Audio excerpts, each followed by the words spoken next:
Vamos a darle paso a lo que vamos a tener en esta hora. ¿Cuánto tiempo tenemos, hermano? Una hora, ¿verdad? En esta hora, hermanos, que nuestro Dios nos ha permitido, que nos va a dar la oportunidad, hermanos, de poder estudiar de manera rápida, de manera concisa, de un panorama muy exageradamente rápido. Pero bueno, Dios nos ha de ayudar, hermanos, para que podamos comprender. Antes que nada, hermanos, debemos preguntarnos, ¿verdad? ¿Qué sabemos de la ciudad de Éfeso? ¿Qué sabemos de la ciudad de Éfeso? ¿Por qué es importante preguntarnos esto?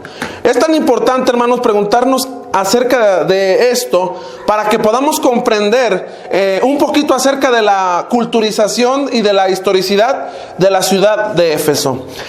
Hay cosas en la Biblia, hermanos, que no podemos comprender en su totalidad porque nosotros vivimos una cultura diferente. Hablamos un idioma diferente. Y hablando en el sentido religioso, somos muy diferente a la gente que vivía en aquel entonces, hablando de la carta a los Efesios, de los que vivían en la ciudad de Éfeso. Entonces, por eso es importante, hermanos, que vayamos brevemente a lo que es en sí la pregunta que nos abarcará unos pequeños minutos. ¿Qué sabemos de esta ciudad, hermano? ¿Qué sabemos de la ciudad de Éfeso? Bueno, primeramente, Éfeso, hermanos, era una ciudad de gran fama en el mundo del siglo I. Éfeso era, hermanos, una ciudad, diríamos aquí en México, ¿verdad? Como la Ciudad de México, muy grande, hermanos, como la ciudad de Monterrey. La ciudad de Monterrey, hermanos, da dinero al Producto Bruto para todo México, hermanos, en abundancia, porque tiene muchas empresas, hermano. Hay mucho trabajo en la ciudad de Monterrey. No lo estoy animando a que vaya, ¿verdad? Porque está un caos la ciudad, pero la ciudad de Monterrey y la Ciudad de México, hágale cuenta que para poder entender esto, lo podemos comparar con la ciudad de Éfeso, porque tenía mucha fama comercial y también, hermanos, tenía mucha fama en el sentido de que tenían bastantes joyas preciosas y entre ellos minerales, ¿verdad? Notemos 4 cosas, hermanos, por las cuales la ciudad de Éfeso era muy importante. 4 cosas. Número 1, tenía importancia comercial. Ya lo dijimos hace un momento, ¿verdad? Tenía importancia comercial. Mucho trabajo, mucho que hacer. Era beneficiada la ciudad, hermanos, debido a su ubicación geográfica en donde se encontraba. Estaba, hermanos, en la desembocadura del valle del río Caistro y contaba con un excelente puerto, lo cual le daba entrada, hermanos, y salida a cualquier tipo de cosas que se podían comercializar. Y ello ayudaba a que la gente se beneficiara del comercio, a la cual los ríos, hermanos, y el mar hacían posible de entrar y salir, lo que hoy le llamamos la importación y la exportación. Aquí tenemos un pequeño mapa, hermanos, respecto a dónde está la ciudad de Éfeso. Si usted lo alcanza a percibir, aquí se encuentra, hermanos, en esta parte donde está el puntito rojo, aquí este globito, ahí está la ciudad de Éfeso. Ahí se encuentra en Asia Menor. A mi lado izquierdo, aquí se encuentra Grecia, y luego más para acá está Asiria, y encuentra todo lo que es las entradas y salidas, si usted lo alcanza a percibir, hermanos, por aquí. Entonces, Éfeso tenía un lugar estratégico, hermanos, bien precioso. ¿Por qué estoy mencionando esto, hermano? Porque iba a ser difícil. Para Dios nada es imposible, ¿verdad? Pero para el hombre hay cosas difíciles de poder llevar a cabo, hermanos, el evangelio a ese lugar. Porque la gente, hermanos, vivía como hoy vive en las ciudades ricas, como la ciudad de Guadalajara, como la Ciudad de México, como Monterrey y otras ciudades. Allá en el estado de Nuevo León, hermanos, tenemos uno de los municipios más ricos de todo México, que es San Pedro Garza García, donde viven los dueños de la mayor parte de México, hermanos. Entonces, Éfeso sería lo que hoy llamamos estas ciudades, ¿verdad? Para poder ejemplificar. Segundo, Éfeso contaba, hermanos, con 3 carreteras principales, las cuales permitían el comercio desde el Éufrates hasta Asia Menor y hacia el valle del Medro, hermanos. Esto lo encontramos en el mapa, ¿verdad? Para ya no regresarme, pues bueno, ahí que encontramos un poquito acerca, hermanos, de esta importancia. Tenemos ahí otra vez una diapositiva respecto a la ciudad de Éfeso. Aquí está, hermanos, y entonces tenía las principales carreteras que te llevaba hacia el Éufrates, hacia Asia Menor y un sinfín, hermanos, de movilidad comercial. Imagínense, ya existía en aquel entonces la movilidad, hermanos, del comercio. Ahora, ¿qué más? Tenía importancia política, hermanos, no solo comercial. Tenía importancia política. ¿Por qué, hermanos? Gozaba del derecho de un gobierno propio dentro de los límites permitidos por Roma. Acuérdese que en aquel entonces quienes gobernaban, ¿quiénes eran? Quienes dirigían, ¿quiénes eran? Los romanos, hermanos, ¿verdad? Eran quienes políticamente hablando dirigían todas estas áreas. Pero el único lugar que podía y tenía permiso del gobierno romano de poder ejercer su propio gobierno era la ciudad de Éfeso. Entonces, era maravillamente bendecido, hermanos, en este sentido, ¿verdad? El pueblo, hermanos, elegía a sus propios funcionarios gubernamentales. No era Roma quien los ponía, hermanos. No, sino que era el propio gente, la propia población de Éfeso, quienes de antemano se encargaban de ellos, de poder poner a sus gobernantes. ¿Qué más? Constituía un centro de administración de la justicia romana. Hasta eso tenía, hermano, la ciudad de Éfeso. El número 3, tenía importancia deportiva, hermanos. Ahora, con estas tres cosas hasta ahorita que hemos visto, hermanos, es una potencia mundial, ¿verdad? Diríamos hoy. Tenía importancia deportiva. ¿Por qué? Los Juegos Panionios, así conocidos, hermanos, panionos, que estaban al nivel de los Juegos Olímpicos, se celebraban en Éfeso cada mes de mayo y toda la población, hermanos, de Jonia se reunía en la ciudad para esta ocasión. Ahí en Éfeso se llevaban a cabo estos Juegos deportivos, hermanos. Número 4. Era religiosamente importante, hermanos. ¿Por qué? Porque usted y yo conocemos, hermanos, y hemos estudiado la epístola a los Efesios, como también el libro de los Hechos.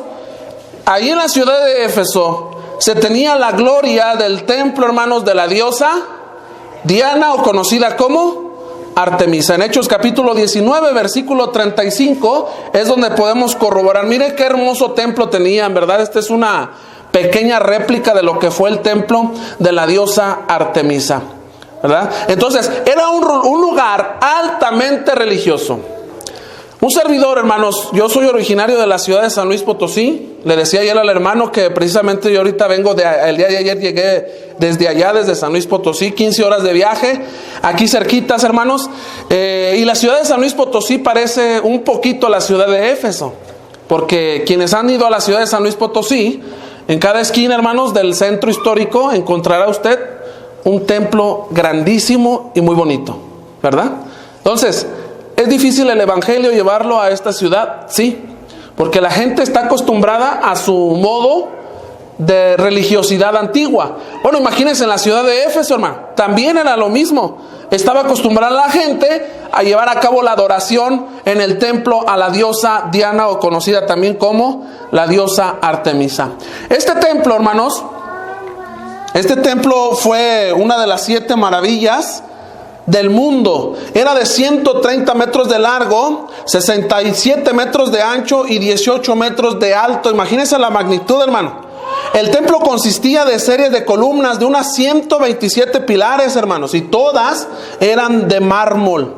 36 de las cuales estaban cubiertas de oro, joyas y talladas intrincadas, hermanos. Ciertamente era una maravilla, hermanos, arquitectónica y sobre todo, ¿verdad?, por todas sus formas en las que fue era formado este templo.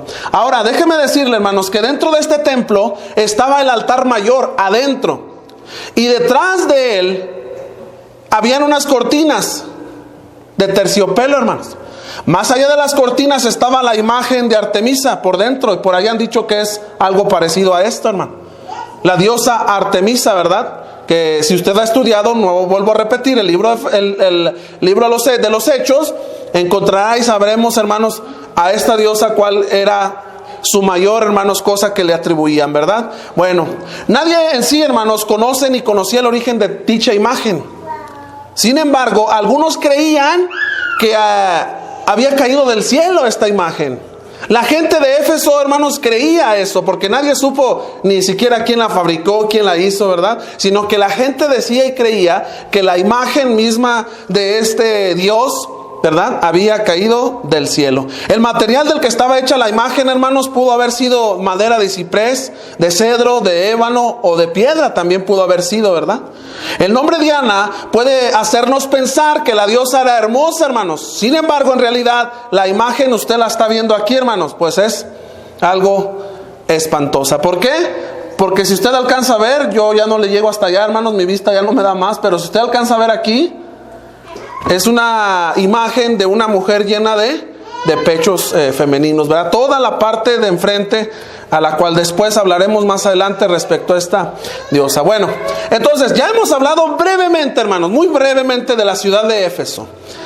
Vamos nosotros entonces a preguntarnos, ¿qué sabemos del establecimiento de la iglesia en la ciudad de Éfeso? ¿Qué sabemos del establecimiento de la iglesia en la ciudad de Éfeso? Es lo que vamos en este momento, hermanos, a ver. De acuerdo a Hechos capítulo 13 hasta el capítulo 20, el apóstol Pablo, hermanos, realizó 3 viajes misioneros.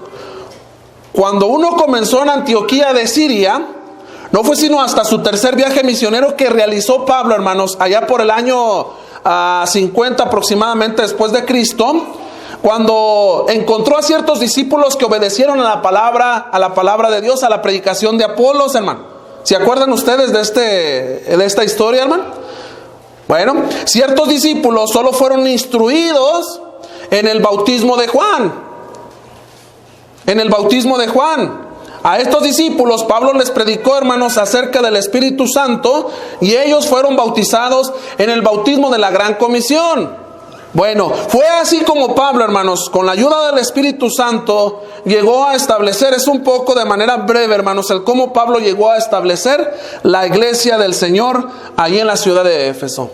La mayor parte de las veces, hermanos, que Pablo establece iglesias, como fue en la ciudad de Corinto, no era su propósito, note bien eso, hermano, no era el propósito humano, o sea, no era el propósito de Pablo trasladarse a cierta ciudad para establecer el reino de Cristo ahí, sino que el Espíritu de Dios fue el que lo llevó, hermano. Cuando Pablo llega a la ciudad de Corinto, llega, hermanos, para trabajar en lo que él sabía hacer, porque él tenía que comer, hermanos, él tenía que mantenerse, tenía que sostenerse.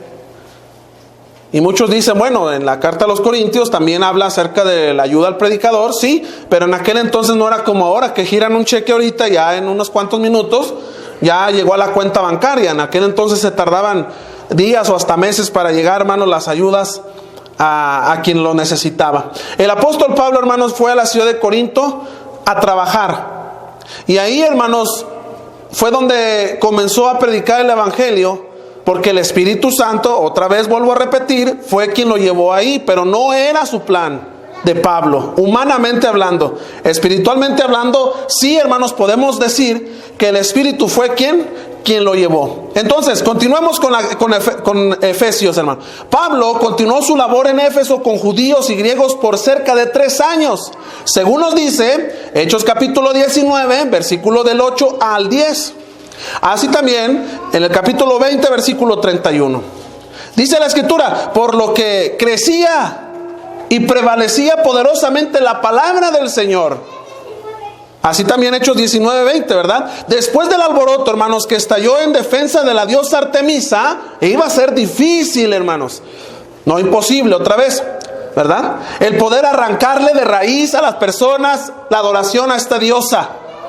Después de ese alboroto, Pablo salió de Éfeso para Macedonia, según Hechos capítulo 20, versículo 1. Sin embargo, hermanos, la iglesia había sido sólidamente plantada en ese periodo de 3 años, hermanos, de 3 años que estuvo el apóstol Pablo ahí en la ciudad de Éfeso. Bueno, entonces, este ha sido un panorama rápido, hermanos, general, muy breve de lo que es tanto la historicidad, hermanos, de la ciudad, como también el cómo fue que se estableció de manera rápida la iglesia en Éfeso. Todos sabemos, hermanos, respecto a esto, cuando estudiamos un libro, una carta, hermanos, tanto un libro del Antiguo Testamento como una carta del Nuevo Testamento, tenemos que hacerle preguntas, ¿verdad? ¿Quién es el autor? Sin duda alguna, hermanos, el apóstol Pablo es el autor, ¿verdad? Sin duda alguna. Entonces, ¿cuál fue el objetivo de Pablo al escribir esta carta? No fue el escribir por escribir, hermanos, sino ¿cuál es el objetivo? ¿Cuál era el objetivo, hermanos? El propósito de Pablo para haber escrito, para haber llamado, para haber hecho esta epístola a los hermanos de la ciudad de Éfeso. El propósito de Pablo, hermanos, al escribir la carta a los Efesios fue establecer el propósito eterno de Dios en Cristo y la iglesia. Note, el propósito de Pablo al escribir la carta, hermanos, a los Efesios fue establecer el propósito eterno de Dios en Cristo y la iglesia.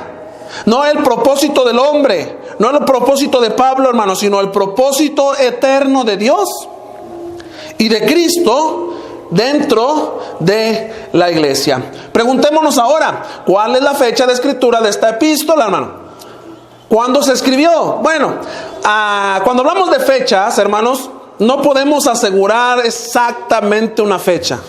No lo podemos asegurar, hermanos. ¿Por qué? Porque nos podríamos equivocar. Pero la fecha aproximada la podemos situar junto con Colosenses y Filemón durante el primer encarcelamiento de Pablo en Roma, allá cerca del año 60 o 61 después de Cristo aproximadamente. Más o menos, aproximadamente, hermanos, es lo que podemos nosotros ponerle como fecha, ¿verdad? No podemos decir exactamente que con claridad fue tal día, ¿verdad? Bueno, ¿qué temas encontraremos en esta epístola? ¿Qué temas habrá? ¿Será de importancia la carta a los Efesios, hermano? Bueno, encontraremos, número 1, los lugares celestiales. Número 2, encontraremos cristología. Si usted no entiende lo que significa la palabra cristología, acuérdense nada más que es una palabra compuesta de dos. Logía, lo que significa estudio. Cristo, o sea, estudio de Cristo, hermanos. Encontraremos eclesiología, o sea, estudio de la iglesia. Encontraremos salvación y asimismo también el caminar, hermanos. Adentrémonos rápidamente, hermanos, al capítulo número 1. Efesios capítulo 1, hermanos, se divide en 4 secciones. El capítulo 1 nada más. Hoy en este momento, hermanos, solamente hablaremos del capítulo 1. Efesios capítulo 1 se divide, hermanos, en salutación inicial y los receptores de la carta. Número 2, bendiciones que solo se obtienen en Cristo. Número 3, la oración de Pablo, hermanos, por la iglesia en Éfeso. Y número 4, la exaltación de Jesucristo. O sea que ya podemos decir que con esto, hermanos, podemos concluir la clase, ¿verdad? Porque ya tenemos un panorama general de lo que es el capítulo 1. Pero no, ¿verdad? No vamos a terminar todavía, falta mucho que decir. Bueno, tenemos la salutación inicial, hermanos. Tenemos la salutación inicial y también a quién es dirigida la carta, los receptores. Pablo presenta, hermanos, sus cartas credenciales. Como hoy, ¿verdad? Que cuando vamos a algún lugar, hermanos, en especial ahorita, si usted va para el sur, y más si va a viajar en autobús, le van a pedir una credencial que lo acredite como ciudadano mexicano, ¿verdad? ¿Por qué? Por todo este problema que hay, ¿verdad? Con la migración y todo esto. Bueno, Pablo presentó sus credenciales, hermanos. En especial, de dónde proviene su apostolado. Y esto lo abarcaremos de lleno en la epístola a los Gálatas, hermano. Porque Pablo fue señalado como un falso apóstol. Hasta el día de hoy, hermano, cuando usted habla con un judío, los judíos repudian el nombre de Saulo. Repudian el nombre de Saulo, hermanos, porque ellos lo consideran como un grande desertor. Bueno, los hermanos de Galacia, hermanos, habían sido llevados por el judaísmo una vez más y lo estaban repudiando. Pero eso nos tocará hablar cuando hablemos de la epístola a los Efesios. La palabra apóstol, hermanos, todos lo sabemos. Si usted no lo sabe, aquí está.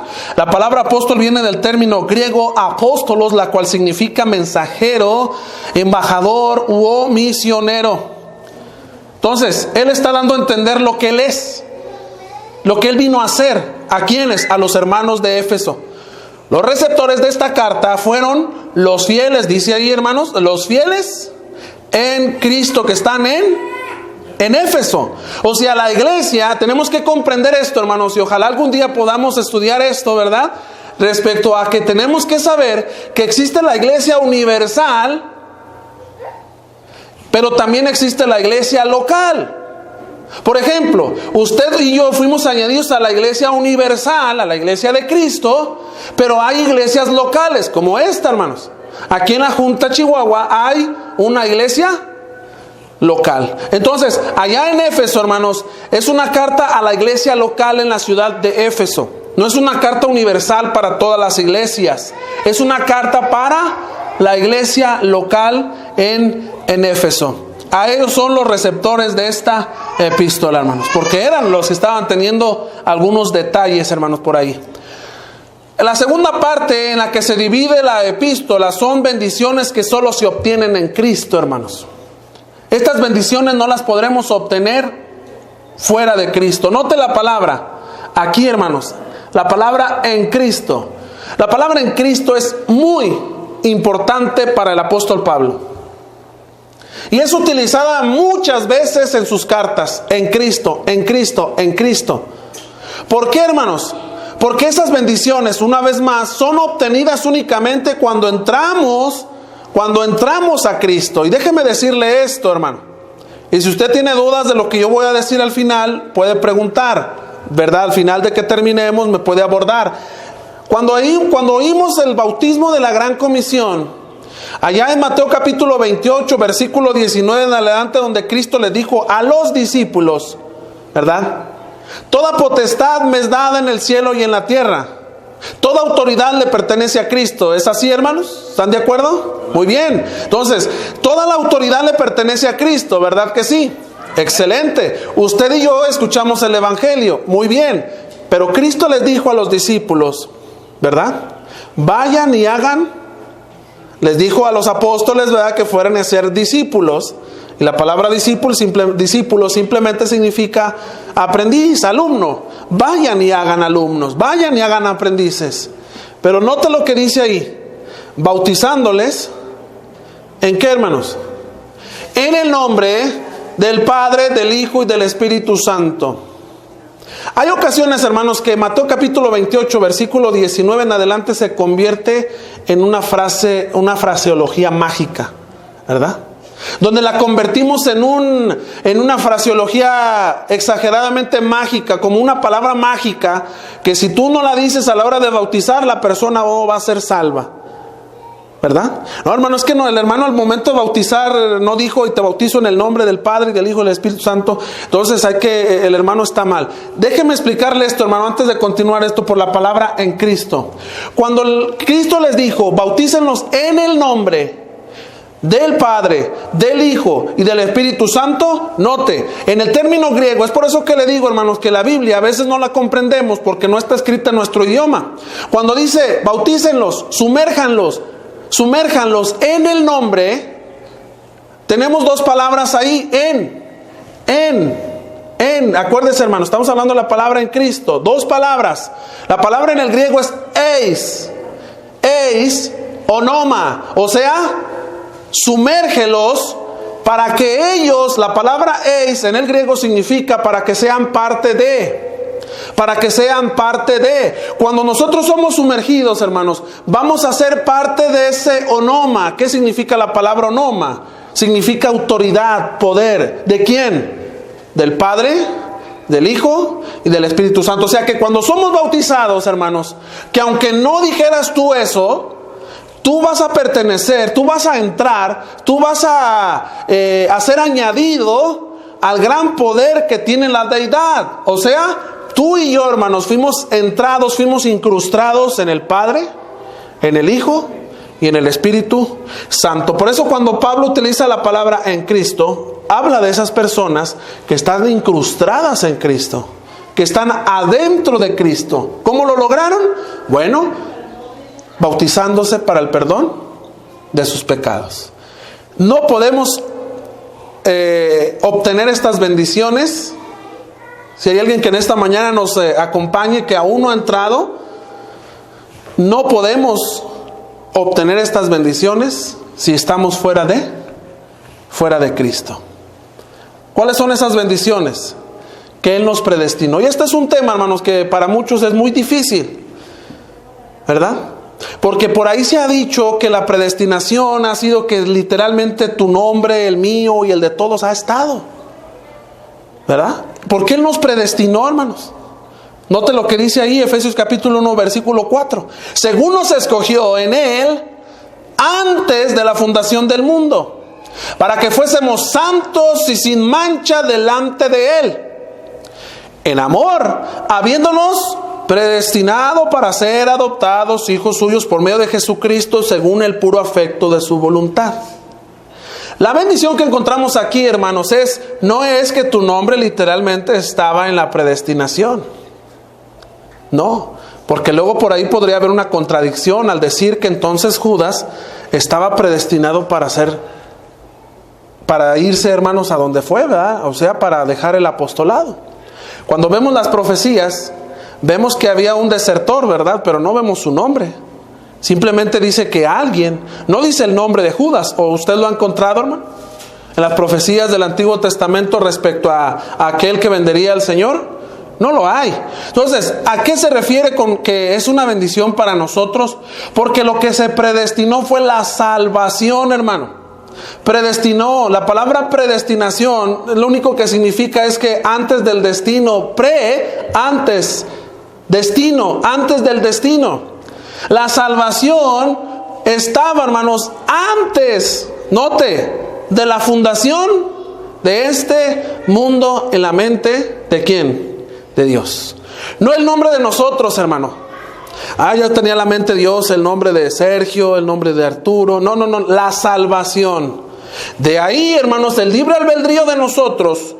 Dios nos permitió el libre albedrío para que de manera voluntaria pudiésemos decidir si entrar a lo que se predestinó, o sea, la salvación, o rechazarlo, ¿verdad? O rechazarlo. Entonces hay que tener mucho cuidado con esto, porque son bendiciones, hermanos, muy bonitas, pero que no podemos decir que entonces, porque entonces decidiríamos que Dios hace excepción de personas. A este sí, este no, este sí, este no. No, Dios, hermanos, predestinó la salvación, ¿verdad? Para que nosotros escogiéramos si entrar o no entrar de manera voluntaria. Entonces ya pronuncié que es la predestinación, hermanos, ya dijimos. Ahí tenemos la palabra predestinación, la cual viene del término griego propizo, la cual significa decidir de antemano, predestinar, apartar desde un principio o anticipadamente, ¿verdad? La palabra escogió viene del término griego, hermanos, eklehomai, la cual significa elegir o escoger. ¿A quién escogió, hermanos? ¿A quién escogió Cristo? ¿A quién escogió nuestro Señor Jesucristo? Bueno, antes de la fundación del mundo, en Él, ¿a quién escogió? Esto se refiere completamente a la iglesia, hermanos, la cual fue totalmente profetizada desde la antigüedad. ¿A quién eligió? ¿A quién eligió? A la iglesia, hermanos, a la cual nosotros de manera voluntaria decidimos entrar. ¿O hay alguien aquí, hermanos, que alguien lo trajeron a fuerzas? ¿Hay alguien aquí que lo bautizaron con pistola, hermanos? Porque ha pasado que hay gente que se ha bautizado, hermanos, por conveniencia. ¿Usted ha oído casos? Sí. En cierto lugar, en cierta ciudad, no digo más por seguridad nacional, hermanos, pero un predicador dijo: aquí hay ropa para el que se quiera bautizar. Y mucha gente se bautizó, hermanos. Pero la gente no entendió bien la situación. La gente pensó, hermanos, que al bautizarse les iban a regalar ropa. Cuando se bautizaron, el mismo día en la noche le dicen al predicador: hermano, ¿y dónde está la ropa que nos dijo que nos va a dar? No, yo les dije que había ropa para que se cambiaran y se bautizaran. No, yo quería ropa, pero pensé que si me bautizaba me ibas a dar ropa, ¿verdad? Entonces, de este tipo de personas entran a la iglesia, hermanos, pero por conveniencia. Entonces, no podemos entrar por conveniencia, hermanos, a la iglesia del Señor. Entonces, lo que se predestinó, que fue la salvación. ¿Y dónde se obtiene la salvación? ¿Podemos obtener la salvación allá afuera, hermano?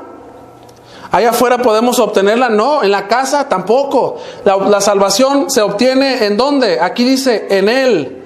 O sea, en Cristo, hermanos. En su iglesia. Noten lo que dice ahí. Usted puede notar, hermanos, los versículos, ¿verdad? Génesis capítulo 3, versículo 15. Así también Daniel capítulo 2, verso 44 en adelante.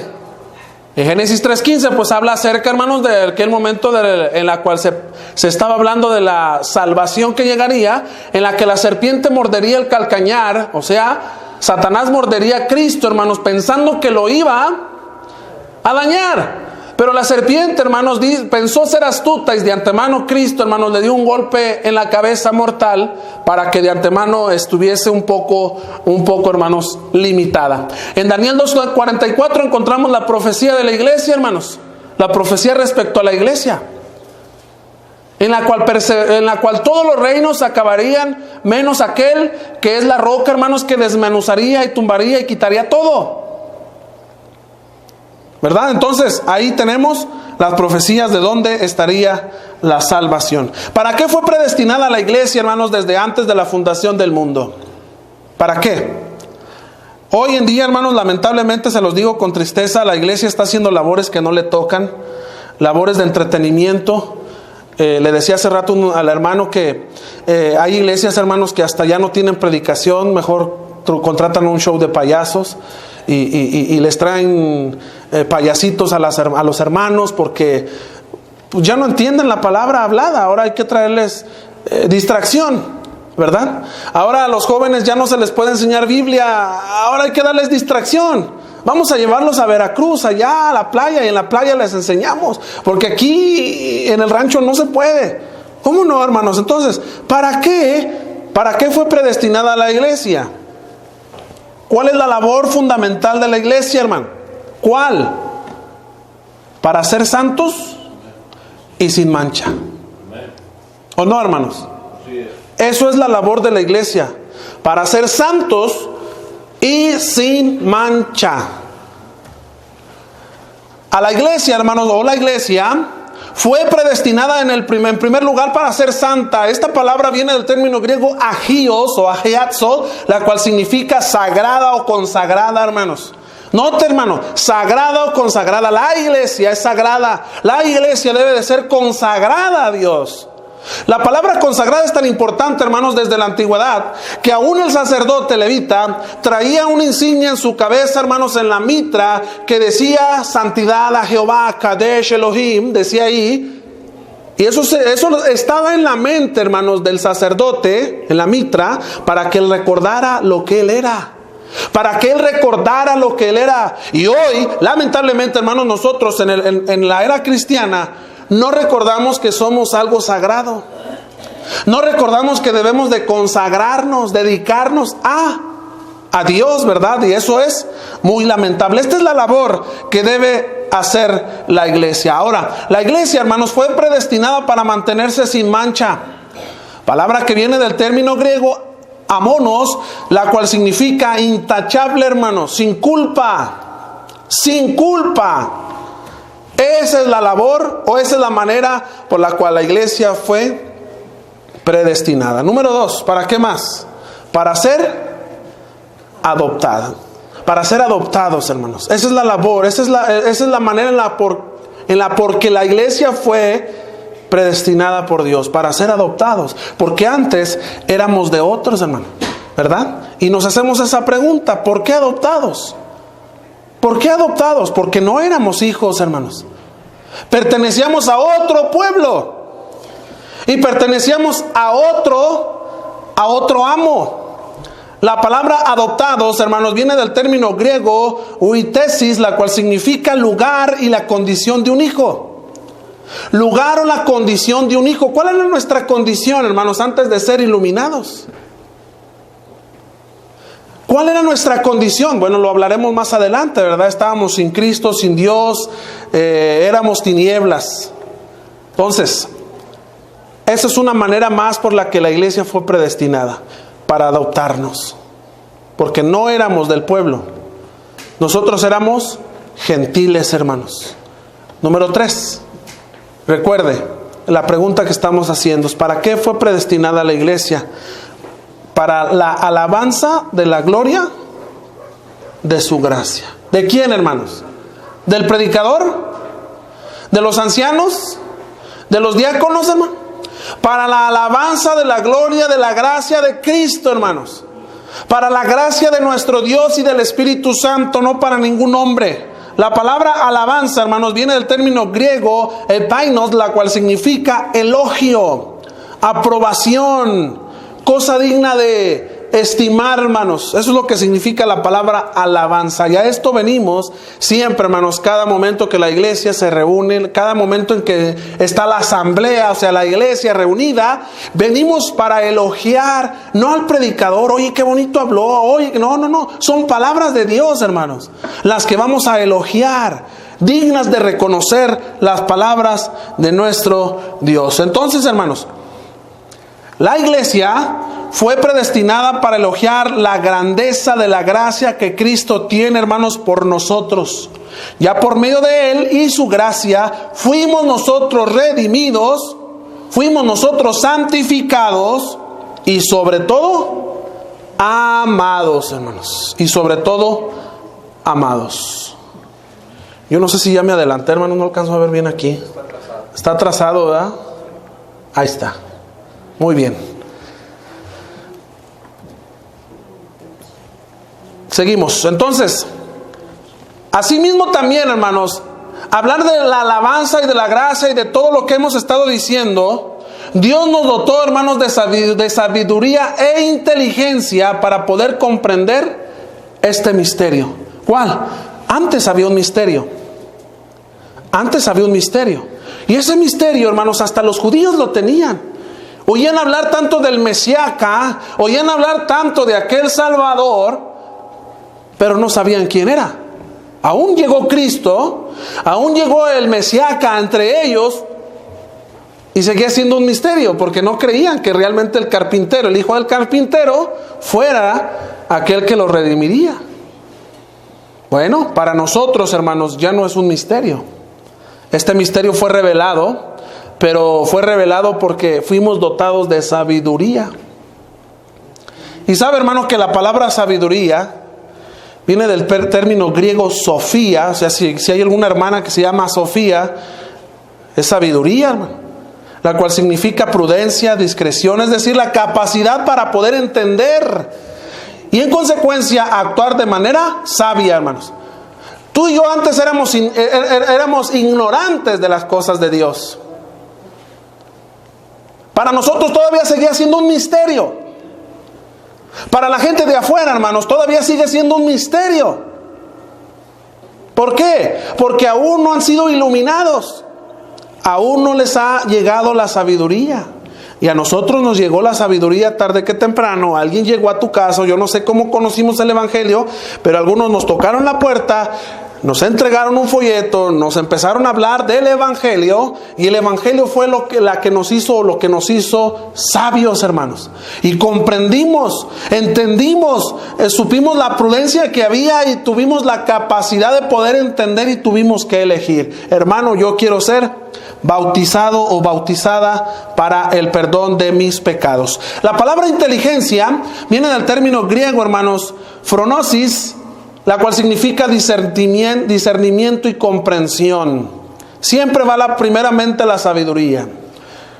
Dijo el predicador, el principio de la sabiduría es el temor a nuestro Dios, el respeto que debemos tenerle a nuestro Dios. Después de ahí, hermanos, con las letras, viene, hermanos, la inteligencia. ¿Qué más podemos aprender de esto, hermanos? Porque el tiempo se va muy rápido. Ningún hombre sabía nada sobre el plan de Dios, hermanos. Nadie había pensado en ello ni lo había imaginado hasta que Dios lo reveló. Hasta que Dios, hermanos, lo dijo a quienes lo reveló a los santos apóstoles por medio del Espíritu Santo. En Efesios 1:9 dice, dándonos a conocer, ¿qué? Dándonos a conocer el misterio de su voluntad, según su beneplácito, el cual se había propuesto en sí mismo. ¿Qué es un misterio, hermano? ¿Sabe usted, hermano, que hay cristianos que siguen creyendo en cosas místicas? Oye, hermano, como que aquí se aparece un fantasma. Órale, ¿verdad?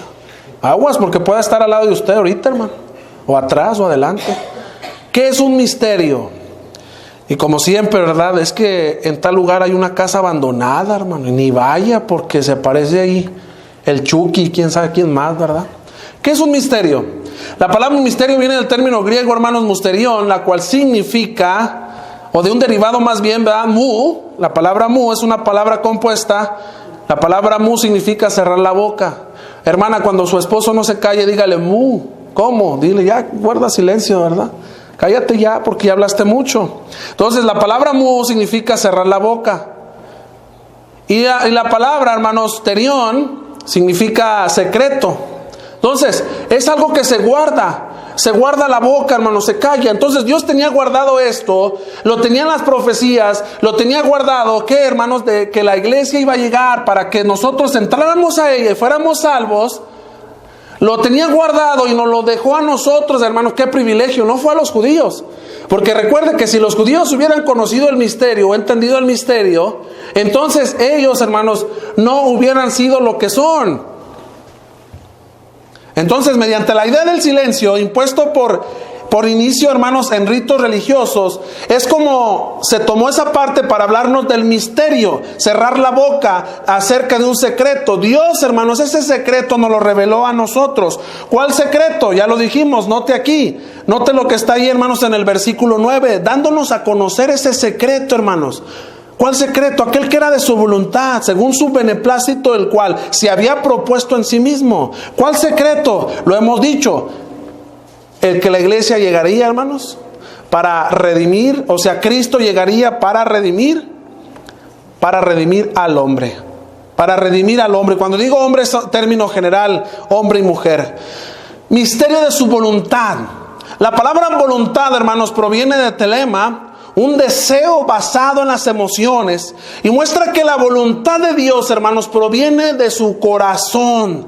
La voluntad de Dios proviene de su amor, y bajo ese amor, todos nos sabemos Juan 3:16, porque de tal manera amó Dios al mundo. La palabra amor, hermanos, parece que en el español está en tiempo pasado, amó, pero en el término griego, hermanos, está en presente activo continuo, o sea que Dios ama en el antiguo, ama en el presente y amará en el futuro. Dios, hermanos, traspasa los tiempos. Dios nos sigue amando y amará a los que vienen más adelante. Dios amaba a los del pasado y tanto los amó que podemos estudiar la carta de el libro de Oseas, y a pesar de tantas veces que el pueblo, hermanos, era ingrato con él, aún Dios lo seguía amando. ¿Y sabe cómo vemos su amor? En que Él nos entregó algo. ¿Ha recibido usted una herencia, hermanos? ¿Sí ha recibido una herencia, literalmente? Bueno, usted sabrá entonces que esa persona que le dejó herencia es porque lo amaba, ¿verdad? Si no le dejó nada, bueno, pues entonces la contraparte, ¿verdad? El amor de Dios se manifestó en eso, en dejarnos una gran herencia. ¿Por qué? Porque al ser adoptados hijos de Dios, ahora somos partícipes de la herencia, hermanos, que es de antemano algo maravilloso. ¿Y qué es la herencia? Para los hebreos, hermanos, la herencia era un privilegio que solo un hijo podía disfrutar de ello. Un hijo legítimo, ¿verdad? Y nosotros somos hijos legítimos de nuestro Dios. Y vamos a disfrutar de esta herencia. ¿Cuál es la herencia? La herencia, hermanos, es que Él nos selló, mire, así, nos selló con el Espíritu Santo. ¿Qué significa esto? La palabra que dice ahí, hermanos, selló, viene del término griego sfragizo, la cual significa confirmar, certificar, afirmar, ser la verdad. Para que me entienda, cuando usted va a la clínica, hermanos, y lleva una receta, especialmente cuando son medicamentos controlados y no lleva el sello del médico donde está la cédula profesional, ¿le van a dar el medicamento? No, no se lo dan. No, pero es que aquí traigo la receta y trae el nombre aquí del hospital, pero no trae el sello del médico. No trae la cédula profesional del médico. Hace un poquito, hermanos, pasaba para la ciudad de Brownsville, allá en Texas, y llevaba yo a mi perrito, y me dice el oficial, ¿qué llevas ahí? Le digo, pues llevo un perrito. ¿Traes tu cartilla? Le digo, la mía no, pero la del perrito sí, ¿verdad? Y ya le enseño la cartilla y me dice, pero es que no trae el sello de la cédula profesional del veterinario. Ándale, bueno, te voy a dejar pasar, pero para la próxima necesito el sello. El sello es tan importante, hermanos, porque el sello era símbolo de autenticidad, hermanos, de propiedad, lo cual ahora ese sello, hermanos, es el Espíritu Santo puesto en nosotros cuando fuimos bautizados. O sea que ahora el Espíritu, el sello, es porque somos propiedad, porque pertenecemos ¿a quién? A Cristo. Somos auténticos, no somos piratas, hermanos, no somos copias, somos auténticos. Era tan importante el sello que al momento en que lo obtuvimos, hermanos, ahora ya pertenecemos a Él. Y por tal debemos comportarnos como tales, ¿verdad? Entonces, el sello, hermanos, es, ¿cuál es? Las arras de nuestra herencia, dice la carta. La palabra arras, hasta el mundo secular lo usa, hermanos, ¿verdad? Y traen moneditas, ¿verdad? Y cuando se casa una persona, el hombre le entrega las arras, ¿verdad? Y le da las moneditas. ¿Por qué, hermanos? Porque esa es una cultura que tuvieron los egipcios. Yo no sé si usted lo sabía. Los egipcios tenían esa cultura, hermanos, de las arras. La palabra arras viene del término griego, hermanos, arrabón, la cual significa garantía de lo porvenir. Y es por eso que cuando una persona llega al matrimonio, el hombre le entrega las arras y le está dando una garantía. Yo creo que a veces ni siquiera se sabe, ¿verdad? Oye, ¿por qué le dio esas monedillas? Bueno, porque está tratando de dar una simbología de que el hombre le va a garantizar una vida económica, fructífera, por venir. Entonces, cuando habla de la herencia, hermanos, es que Dios nos está garantizando, hermanos. Yo no sé por qué muchos hermanos que han regresado al mundo no se han dado cuenta, hermanos, que tenemos una garantía de que va a estar el tiempo por venir, hermanos, va a ser mejor que este. Que si ahorita tienes enfermedades, que si ahorita padeces de muchas cosas, hermanos, allá no habrá nada de eso. Que si ahorita no tienes dinero, bueno, allá no necesitarás dinero, hermanos. Porque lo que el hombre aquí quiere, que es oro, allá simbólicamente, hermanos, lo estaremos. Bueno, tendrá valor, porque dice que las calles son de oro. No tendrá valor, hermanos. Entonces, eso es la garantía de lo porvenir. Lo cual nos da a entender, hermanos, que el Espíritu Santo es esa garantía de la herencia, la cual será dada única y exclusivamente a quienes presentan ese sello de autenticidad. Continuemos, hermanos, para estar llegando a la última parte de esto, a la penúltima parte de la primera lección. La oración de Pablo, hermanos, por la iglesia en Éfeso. Este ya es otro tema, hermanos, de las 4 divisiones que hicimos o que vamos a hacer respecto a este tema. La oración de Pablo por la iglesia en Éfeso. Ya hablamos allá acerca, hermanos, de la predestinación y las bendiciones que hay, ¿verdad?, en Cristo. Ahora hablemos de la oración de Pablo. Estamos dividiendo todo el capítulo 1, hermanos. A lo mejor en esta lección me paso unos cuantos minutitos más de la hora por la introducción, hermanos, pero téngame un poquito de paciencia. ¿Qué es lo que Pablo incluyó, hermanos, en esa oración? ¿Usted sigue orando por sus hermanos, hermano? Ora por la iglesia en Estados Unidos, en América Latina, en Canadá. ¿Qué es lo que Pablo incluyó en esta oración? Él le daba gracias, hermanos, por la iglesia en Éfeso. Y válgame que la iglesia en Éfeso tuvo detalles, hermano. Y le daba gracias el apóstol Pablo, ¿verdad?, a Dios por la iglesia en Éfeso. ¿Qué más hacía? Pedía a Dios, hermanos, que los dotara de espíritu de sabiduría y sobre todo de revelación en el conocimiento de Él. Nosotros que tenemos probablemente más tiempo, hermanos, en el cristianismo, es lo que debemos de hacer, imitar a Pablo.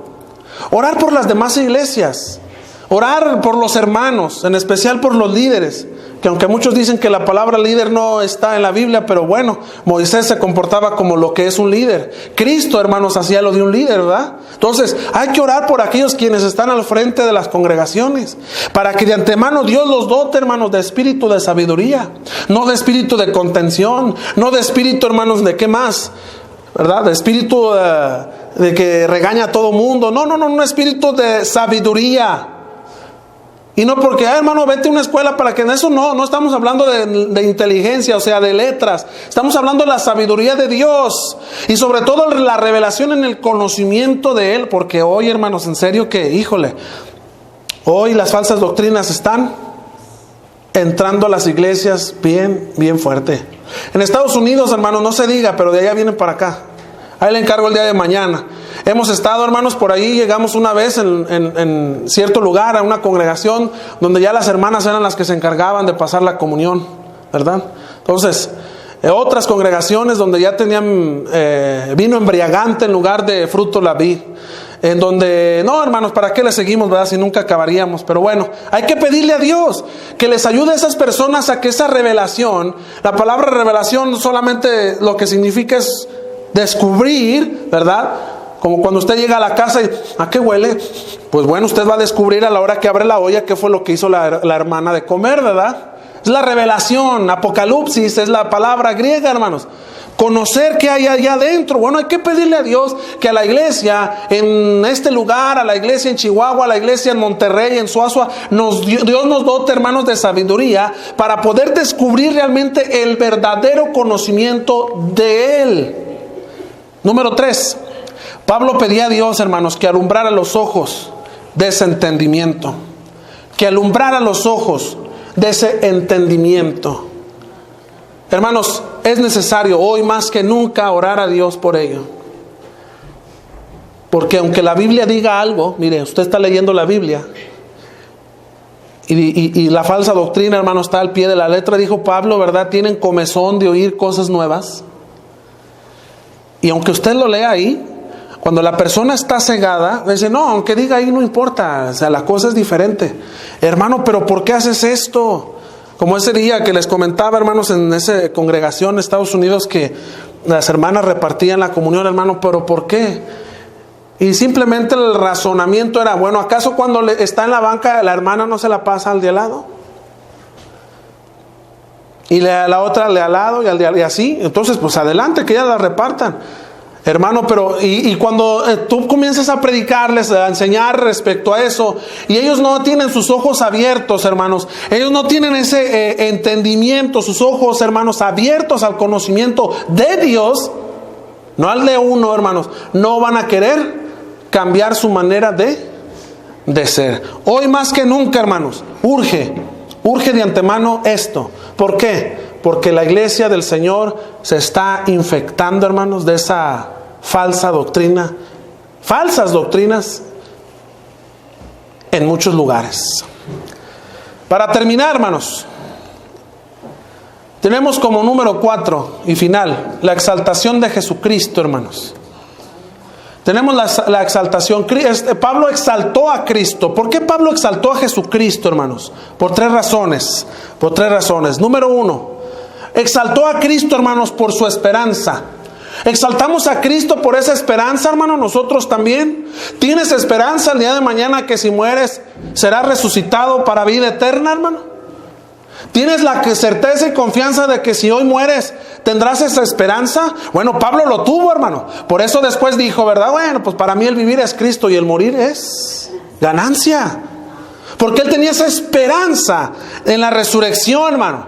¿En la resurrección de qué? De su cuerpo corporal y ser llevado, transformado y ser llevado, hermanos, a donde está Cristo. La primera esperanza es la resurrección, la cual es, hermanos, de donde emana todo lo demás. ¿Esperanza de qué, hermanos? De cielos nuevos y tierra nueva. ¿No es así? No de que esta tierra va a ser transformada. Estamos hablando de tierra nueva, hermano. Esta es usada. Si diríamos que entonces va a ser esta tierra, como algunos creen, que la tierra va a ser renovada, ya no es nuevo, hermano. Porque aunque tú tengas un carro modelo 88 y lo vas a renovar, lo pintas, lo arreglas, no es nuevo, hermano. es renovado. Entonces, nosotros tenemos esperanzas en un cielo nuevo y una tierra nueva, hermanos. ¿Esperanza de qué más? De un cuerpo incorruptible. Este es corruptible, hermanos, porque se muere. ¿Y qué pasa? Comienza el proceso de ¿qué? De la descomposición, hermano. Y ahí te encargo, ¿verdad? Ahí te encargo. Entonces, y más cuando hace calor. Número 2, por sus riquezas, hermano. Por su riqueza.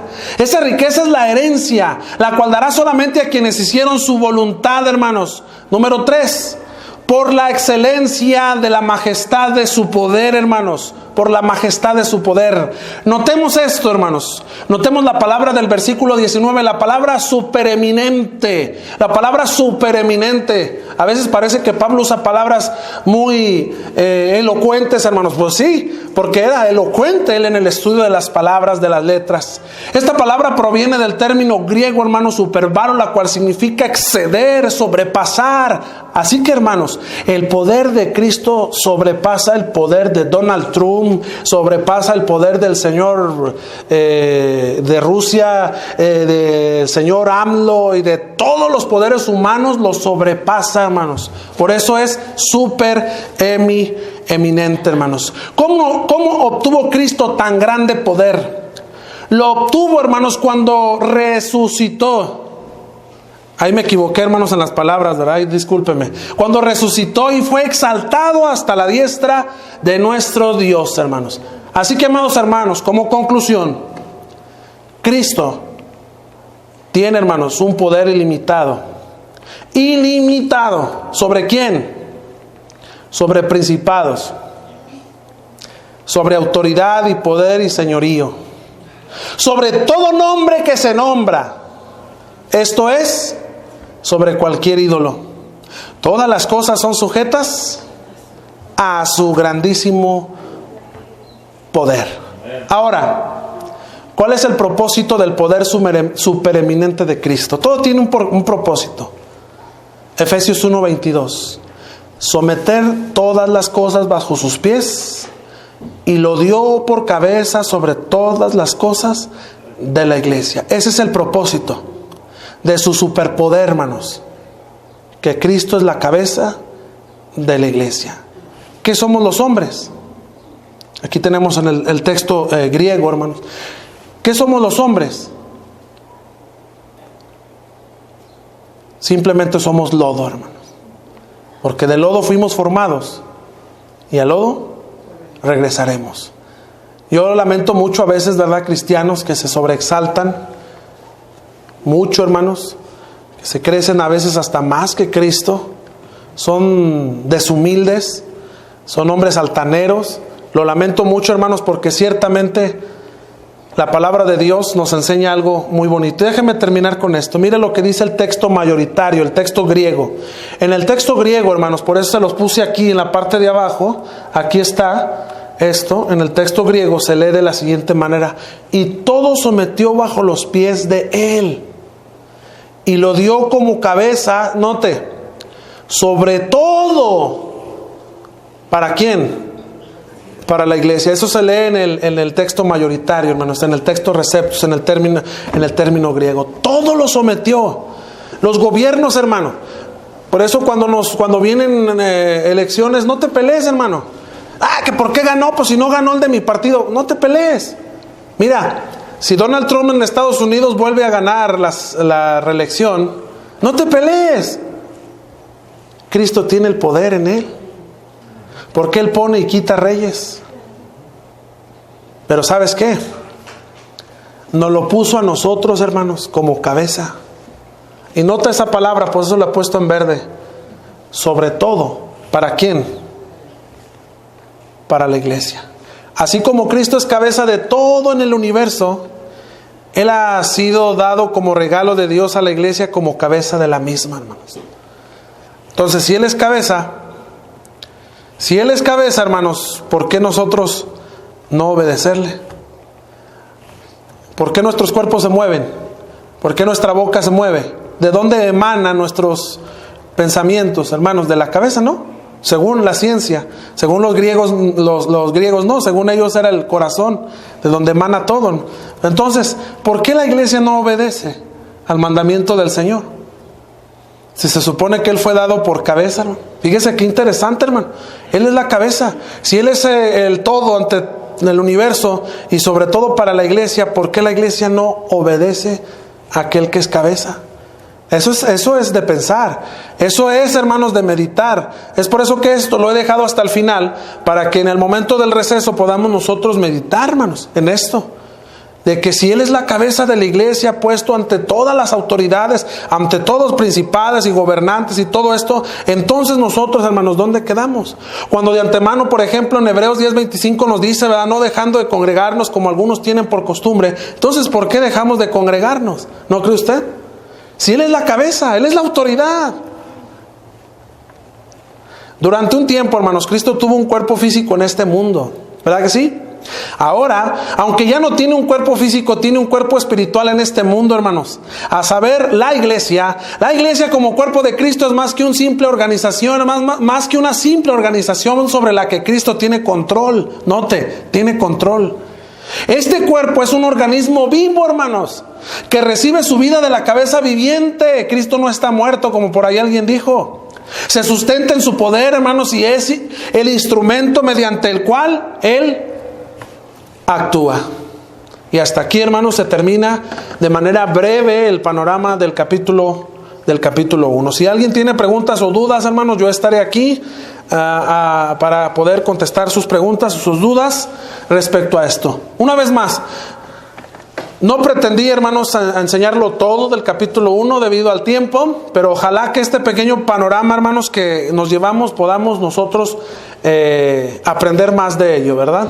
Aprender de todo lo que dijimos y que veamos, hermanos, que sí se puede. Sí podemos estudiar las cartas de manera concisa. Si el día de mañana usted desea estudiarlas más a profundidad, todos los videos de los 2 años y medio, hermanos, los tenemos en Facebook, en YouTube, perdón. Usted los encontrará ahí, versículo a versículo. Si alguien tiene acceso a internet, búsquelo por ahí, hermanos, búsquelo en Sergio Cervantes Díaz en YouTube. Y ahí tenemos, hermanos, los estudios concisos de versículo a versículo de la epístola a los Efesios. Gracias por su atención, hermanos, y que Dios les bendiga.